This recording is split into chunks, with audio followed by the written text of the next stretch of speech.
बिस्मिल्लाहिर्रहमानिर्रहीम। My name is Aftab Ahmad and welcome to my YouTube channel Aftab homeo tips. दोस्तों, आज की वीडियो में हम बात करेंगे नेज़ल एलर्जी, हे फीवर या जिसे एलर्जी राइनाइटिस भी कहा जाता है। चूँकि आजकल के मौसम में जब गंदम की कटाई और हवा में पोलन की मिकदार काफ़ी बढ़ गई है, तो इन दिनों में ये काफ़ी कॉमन प्रॉब्लम पाया जा रहा है। तो दोस्तों, जानते हैं इसके बारे में ये क्या है, इसकी वजह से क्या कॉम्प्लिकेशंस पैदा होती हैं और इसका होम्योपैथिक में क्या इलाज है।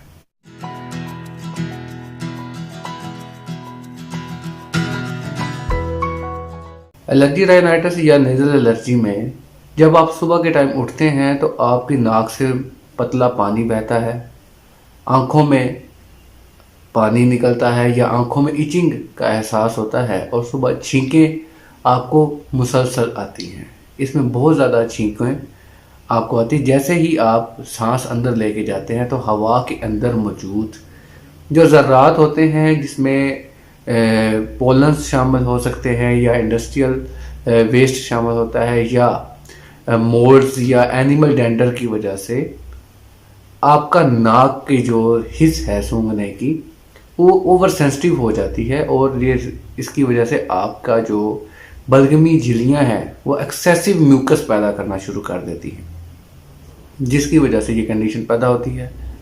ये अमूमन अपर रेस्पिरेटरी ट्रैक यानी कि आपका नाक और गला और आंखों का हिस्सा जो है ये ज़्यादा इसमें इफ़ेक्ट होता है और इसकी वजह से जो पेशेंट है वो हर साल जब भी पोलन सीज़न होता है या डस्ट एलर्जी डस्ट ज़्यादा हवा में उड़ती है उस एरिया में जाते हुए उसको ये प्रॉब्लम होना शुरू हो जाती है। ऐसे पेशेंट में मोस्टली सुबह के टाइम ये सिम्टम्स देखने में आते हैं कि उसकी नाक से मुसलसल पानी बहता है, छींकें होती हैं और वो इसका दौरानिया काफ़ी लंबे देर तक चलता है।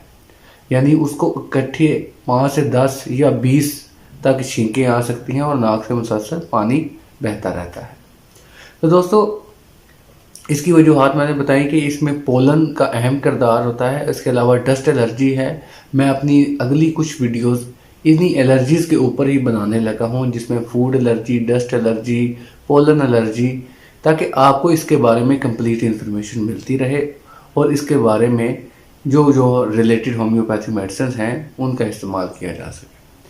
तो दोस्तों, एलर्जी राइनाइटिस के बारे में आज मेरी ये पहली वीडियो है सीरीज़ की।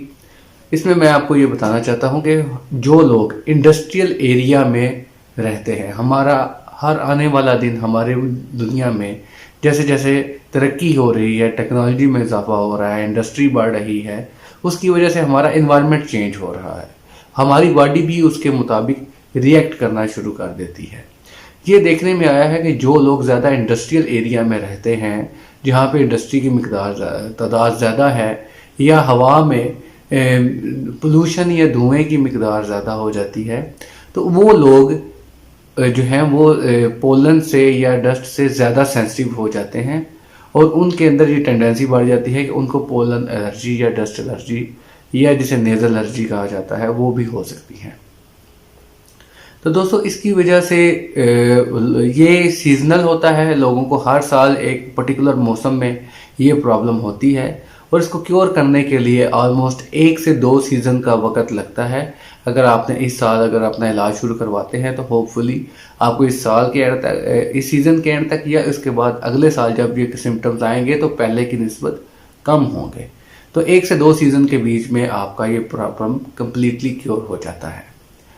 तो इसमें अब दोस्तों बात कर लेते हैं कि होम्योपैथिक में ऐसी कौन सी मेडिसिन हैं जो हे फीवर या नेज़ल एलर्जी राइनाइटिस के लिए अच्छा काम करती हैं और इससे आपकी प्रॉब्लम क्योर हो सकती है।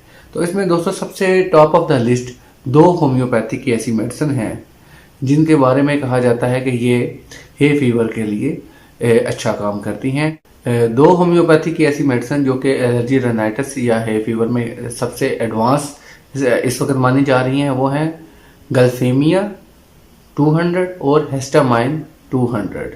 दोस्तों, ये दोनों मेडिसिन इस वक्त टॉप ऑफ द लिस्ट हैं। ये एलर्जी की बेस्ट मेडिसिन मानी जा रही हैं। इसके अलावा चूँकि ये नया इजाफा है होम्योपैथी में और इसके रिजल्ट्स काफ़ी अच्छे मिले हैं, तो इसलिए इसको मैंने इसके अलावा आपको शायद ही किसी वीडियो में इनके बारे में पता चले। तो दोस्तों, ये आपने 200 पोटेंसी में 5 ड्रॉप्स सुबह शाम इस्तेमाल करने हैं। तो इससे आपको उम्मीद है कि ये आपका प्रॉब्लम ठीक हो जाएगा।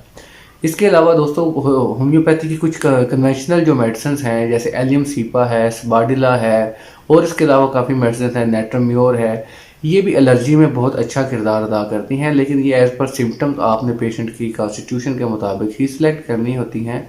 तो जैसे जैसे आप अपने पेशेंट को जानते हैं, उनके बारे में इंफॉर्मेशन लेते हैं, तो आप इन मेडिसिन का उसके ऊपर इस्तेमाल कर सकते हैं।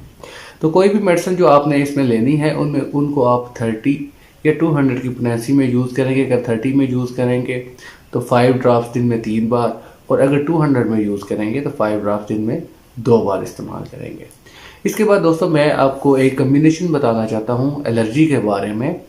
R84 ये रेगवेक का एक बहुत अच्छा एंटी एलर्जी कम्बिनेशन है, और इसके रिजल्ट्स बहुत अच्छे हैं, ख़ासतौर उन लोगों में जो कि हमारे एशिया के एरिया में, जो हम एशिया के जो कि एशियन हैं, हमारे एरिया में गंदम, डस्ट और ये इंडस्ट्रियल फैक्टर्स काफ़ी ज़्यादा इन्वॉल्व होते हैं और हवा के अंदर ज़्यादा उड़ते हैं। तो इसलिए इन इलाकों में ये प्रॉब्लम्स काफ़ी कॉमन पाई जाती है। तो दोस्तों अगर आप R84 का इस्तेमाल करते हैं तो आपको एंटी एलर्जी कि ये बहुत सपोर्टिव और बेस्ट मेडिसिन मानी जाती है। दोस्तों इसके बड़े अच्छे रिजल्ट्स हैं। इसके अलावा मैंने गल्फेमिया और हिस्टामाइन की बात की, ये दोनों मेडिसिन आप अपनी इलामात के मुताबिक ले सकते हैं। तो उम्मीद करते हैं कि इससे आपकी डस्ट एलर्जी और ये जो हे फेवर का मसला है या पोलन का मसला है, ये बिल्कुल ठीक हो जाएगा। दोस्तों उम्मीद करते हैं आज की मेरी वीडियो आपको पसंद आई होगी। अगर अभी तक आपने मेरा चैनल सब्सक्राइब नहीं किया तो ज़रूर सब्सक्राइब कीजिए और अपने दोस्तों को इस बारे में ज़रूर बताइए, ताकि आपको मेरी नेक्स्ट आने वाली वीडियोस मिल सके। तब तक के लिए अल्लाह हाफिज़।